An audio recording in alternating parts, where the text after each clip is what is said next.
కాశీబుగ్గ టౌన్లో ఒక ప్రైవేటు వ్యక్తి వెంకటేశ్వర దేవాలయాన్ని కట్టాడు. అక్కడి నుంచి కార్తీక మాసం ఈరోజు చాలా మంది అక్కడ దర్శనానికి వెళ్ళిపోయారు. కనీసం ఆయన చేసినప్పుడు పోలీసుకు కూడా చెప్పలేదు. చెప్పుంటే పోలీస్ ప్రొటెక్షన్ పెట్టి ఎక్కడికక్కడ కంట్రోల్ చేసేవారం. 9 మంది తొక్కిడికి గురయ్యి చనిపోయే పరిస్థితికి వచ్చారు. 5 మందికి ఇంజరీస్ కూడా అయినాయి. ఇది చాలా బాధాకరం. నేను ప్రతి ఒక్క ప్రాణాన్ని కాపాడుకోవాలని అనేక ప్రయత్నాలు చేస్తూ ఉంటే కొంతమంది ప్రైవేటు వ్యక్తులు ఇలాంటి కార్యక్రమాలు చేయడం చాలా బాధాకరం. దీన్ని నేను చాలా తీవ్రంగా ఖండిస్తున్నా. రాష్ట్రంలో అందరికి కూడా విజ్ఞప్తి చేస్తున్నా, మన ప్రాణం చాలా ముఖ్యం. ప్రాణాలు కాపాడుకోవాలంటే మనం కూడా ఒక బాధ్యతగా ఉంటే తప్ప ఓసారి వెళ్ళిపోవడం, ఎక్కువ మనుషులందరూ సమీకరణ కావడం, అక్కడ స్టాంపేడ్ జరగడం, ఇలాంటి దుర్ఘటనలు జరిగేదానికి దోహదం చేసే పరిస్థితి వస్తూ ఉంది.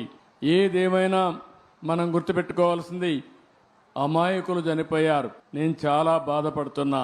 అందుకని ఈ దుర్ఘటన పట్ల చాలా సీరియస్ గా తీసుకుంటూ ఎవరైతే దానికి కారకులో వాళ్ళందరినీ కూడా ఇమ్మీడియట్ గా కస్టడీలో తీసుకుని పూర్తి విచారణ చేసి తర్వాత ఏం చేయాలో తదుపరి చర్యలు చేపడతాం.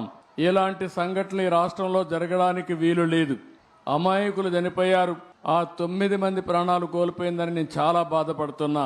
ఏ ఒక్క వ్యక్తి చనిపోకూడదనేది నా భావన. ప్రాణం విలువైనది. అలాంటి ప్రాణాలు పోగొట్టుకున్నప్పుడు మనం కూడా బాధ్యతనే ఇది చేయాల్సిన అవసరం ఉంటుంది. అలాంటి కుటుంబాలకు నా ప్రగాఢ సానుభూతి తెలియజేసుకుంటూ చనిపోయిన వాళ్ళందరికీ నివాళులు అర్పిస్తూ వాళ్ళ ఆత్మకు శాంతి కలగాలని, అది కూడా దేవుని సన్నిధిలో చనిపోయారు, దేవుని కోసరం పోయారు. కానీ ఈ రోజు వాళ్ళంతా కూడా ప్రాణాలు వదిలిపెట్టే పరిస్థితి వచ్చారు. చాలా బాధేస్తుంది. ఏదేమైనా మనం అందరం నిమిత్త మాత్రం జరగకూడదని ఎన్ని ప్రయత్నాలు చేసినా కొన్ని సంఘటనలు జరుగుతున్నాయి. కాశీబుగ్గలో జరిగిన సంఘటన పట్ల దిగ్భ్రాంతిని వ్యక్తం చేస్తూ చనిపోయిన వారి పట్ల నా ప్రగాఢ సానుభూతి తెలియజేసుకుంటూ వారికి ఆత్మశాంతి కలగాలని భగవంతుని మనస్ఫూర్తిగా ప్రార్థిస్తూ ఈ కుండ అందరూ కూడా లేచి 2 నిమిషాలు మౌనం పాటించాల్సిందిగా మిమ్మల్ని అందరినీ కోరుతున్నా.